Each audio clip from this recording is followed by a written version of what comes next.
الحمد لله رب العالمين، والصلاة والسلام على سيد المرسلين محمد وعلى آله وصحبه أجمعين ومن تبعهم بإحسان إلى يوم الدين. أما بعد، فإني أحمد الله تبارك وتعالى أولا على توفيقي وعلى ما هيأ لي من هذا اللقاء الكريم الذي لا يسمع دائما في كل مكان، ويسعدني أن أعرض عليكم حديثا نبويا ونصيحة ثمينة يقدمها الرسول الكريم لشاب مؤمن ملأ الإيمان قلبه وغمر اليقين نفسه، ألا وهو عبد الله بن عمر بن الخطاب أحد العبادلة الأربعة. فإنه يقول: أخذ رسول الله صلى الله عليه وسلم بمنكبيه فقال: كن في الدنيا كأنك غريب أو عابر سبيل وعد نفسك من أهل الكفور. وكان ابن عمر رضي الله عنهما يقول: إذا أمسيت فلا تنتظر الصباح، وإذا أصبحت فلا تنتظر المساء، وخذ من صحتك لمرضك ومن حياتك لموتك. سادتي وإخواني، مع هذا التوجيه النبوي الكريم والإرشاد الصادق الحكيم تتربى في نفس المؤمن روح الجهاد والكفاح والزهد في هذه الحياة الزائلة الفانية.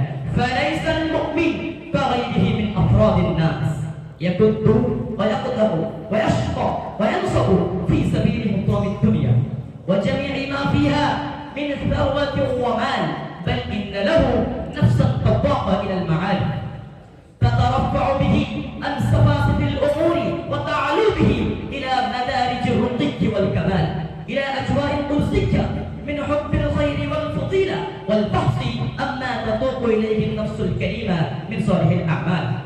على هذه التربية الكريمة نشأ أصحاب رسول الله صلى الله عليه وسلم وعليها درجوا، فكانوا مصابيح تضيء للناس في ظلمات هذه الحياة.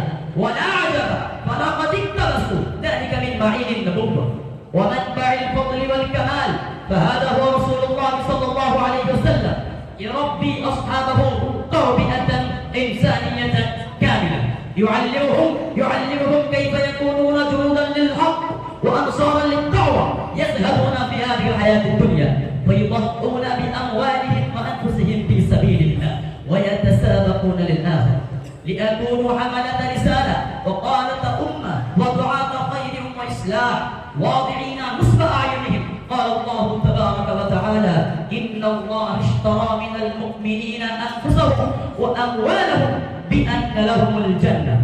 فما كانت الحياة الدنيا تشغلهم وما كانت الدنيا تفتنهم عن واجب الدعوة إلى الله والجهاد في سبيله لإعلاء دينه ورفع منار الإسلام. لقد كانت تربية النبي صلى الله عليه وسلم لأصحابه تربية مثالية كريمة، تربية فيها الشجاعة والبسالة وفيها العزم والهزم وفيها الزهد والعطاء. لذلك فقد كانوا رجالا وأبطالا فتحوا الدنيا وسادوا العالم بتلك المعاني النبيلة التي غرسها في قلوبهم المربي الأول محمد صلى الله عليه وسلم. أيها السادة، إن النبي صلى الله عليه وسلم يوجه ذلك الشاب المؤمن أي عبد الله بن عمر الوجهة الباسلة الرشيدة فيمسك بمنه مؤانسا ومسليا، ثم يقول له تلك القولة الكريمة الهادفة: كن في الدنيا كأنك غريب أو عابر سبيل وعد نفسك من أهل القبور.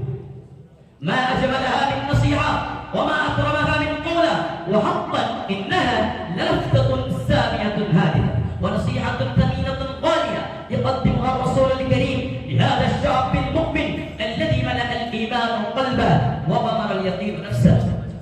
لقد جمعت هذه الكلمات القلائل أنواع النصائح، فالغريب الذي قدم بلدا غير بلد لا مسكن له فيه يؤم ولا صديق يواسي ولا أحد من الأهل والأولاد يؤانسه، كيف يكون حاله؟